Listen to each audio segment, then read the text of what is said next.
Hello everyone and welcome back to my channel. My name might be Isaiah and today we are doing another sex ed video. Today's topic is specifically about genital care because I saw on one subreddit a couple of young trans boys talking about how they want dick cheese, and that was disgusting to me. So I feel like it's important to talk about this. Also just because it's generally not talked about.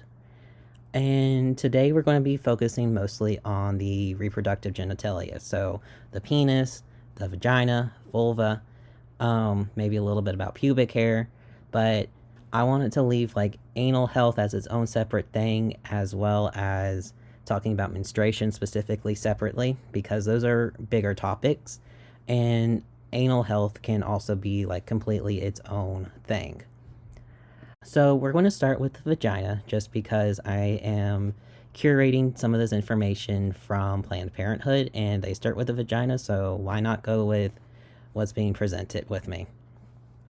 So for vaginal health, and this is something I didn't know growing up, is your discharge, which is a completely normal thing, by the way, and not anything for concern.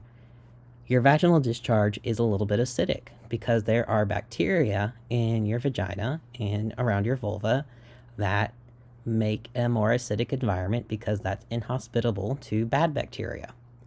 So when you have the, again, completely normal discharge into your underwear, if your underwear is dark, it will bleach it a little bit. And I mean, technically it bleaches the light colors too, but it's not quite as noticeable, so.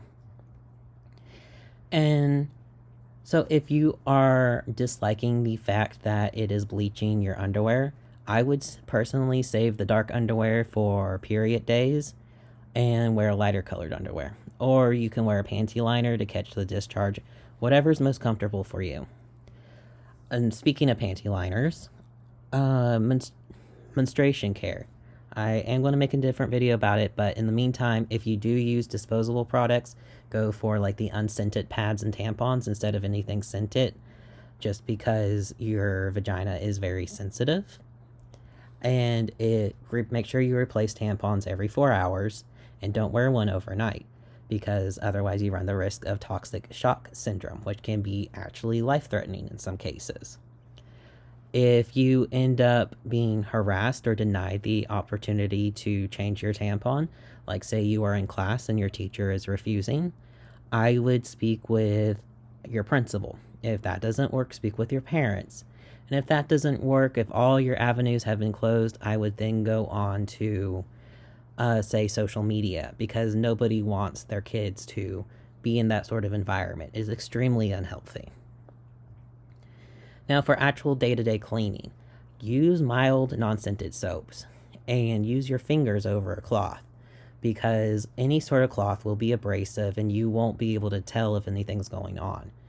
Now, if you are a trans person and the idea of touching your vulva does make you dysphoric, I would say go for a cloth, find something that's very soft, do something that will try and help you. But it is important to try and clean between the folds of your labia and just making sure that area is taken care of, because otherwise you end up producing smegma. What is smegma? Or I thought only boys could get smegma, or only people with penises can get smegma. It depends on where you're at. Smegma is collectively known as dick cheese, and yes, it is mostly known for being on penises. However, all it is this stuff that's secreted by little tiny glands in your vulva or your penis, and it's a collection of like fat and skin cells and sweat, and it can collect and be a little bit gross. Like, it's normal to have a little bit, but if it starts becoming the dick cheese that we're talking about, it's a bit of a problem. And the best way to prevent that and to make sure everything is healthy down there is to clean. With all that said, there's also a thing called douching. Don't do it. Your vagina is very self-cleaning. You do not need to put soap up there unless something is seriously going wrong. All you gotta do, clean up the vulva, clean between the folds of your labia with some gentle soap using your fingers or a very soft cloth, then rinse everything off and you're good. Don't gotta do anything else. Now, let's move to the penis. For many of these, it's pretty much the same. Use a mild unscented soap to wash. Use your hand, not a cloth. Really big thing is if you are uncircumcised, you will want to pull back your foreskin because if you don't clean under the foreskin, that's where the smegma is going to build up. And despite what the trans boys on Reddit said, it's not really a good thing. In both cases, if you are ever going to be interested in having sex, you will want to be clean just as a way to show your partner that you give a shit. And even if you're not interested in sex, smegma can be extremely smelly and off-putting if you're not taking care of yourself. Once again, try to avoid using scented body wash on your genitals. Be very gentle when you are taking care of your penis and your balls. And if you are uncircumcised, be sure to clean underneath the foreskin every day and even after sexual activity.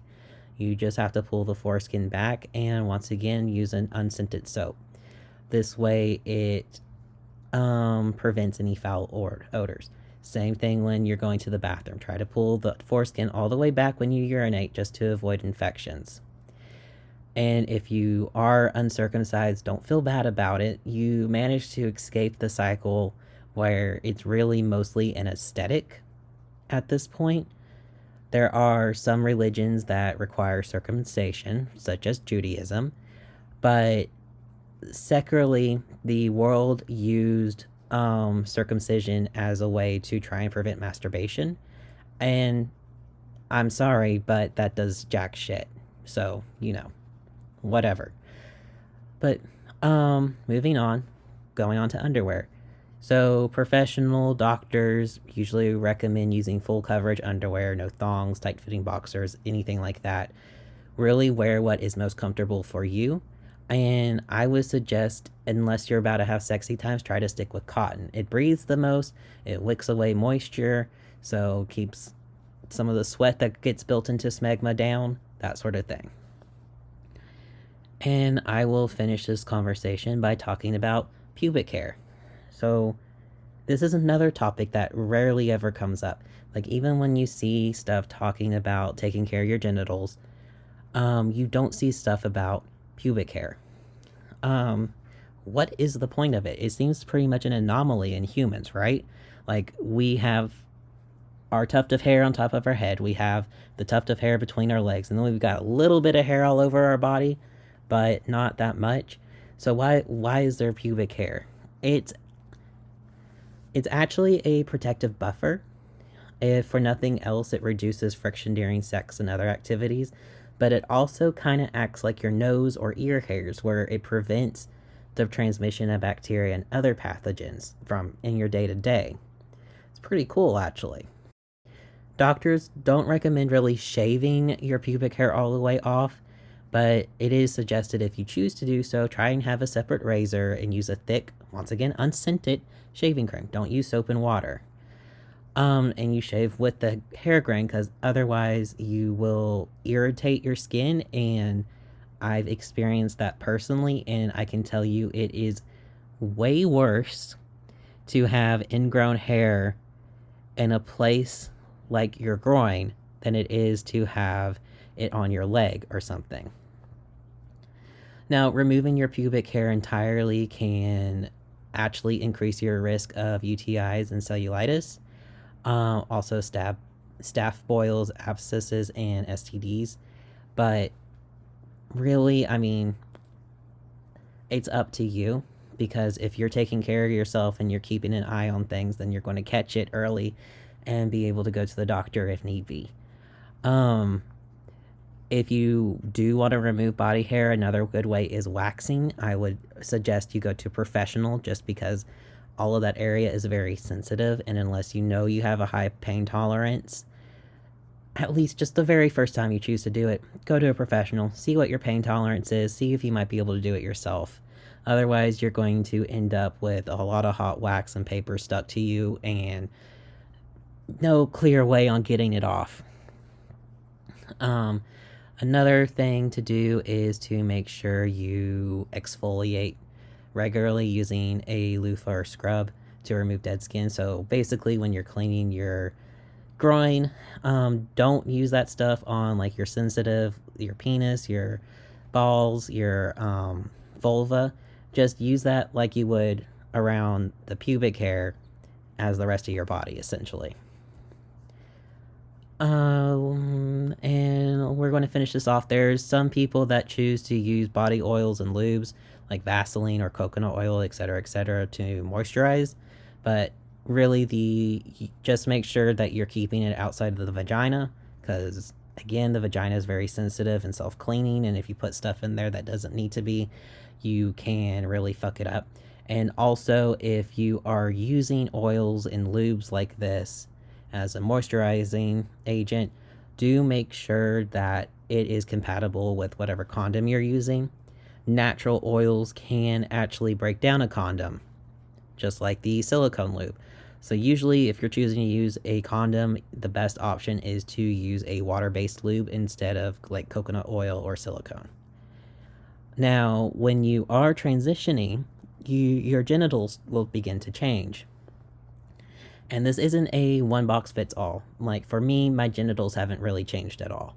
For a vagina to penis, so going in the trans mask, taking T, that sort of thing, you start to experience vaginal atrophy. This typically causes your clitoris to become larger, and it becomes your vaginal lining to thin out a bit, which can cause tears. So it's really recommended that if you are having penetrative sex in your vagina, you use lube and lots of time because it's just a lot more sensitive, or you use a smaller toy.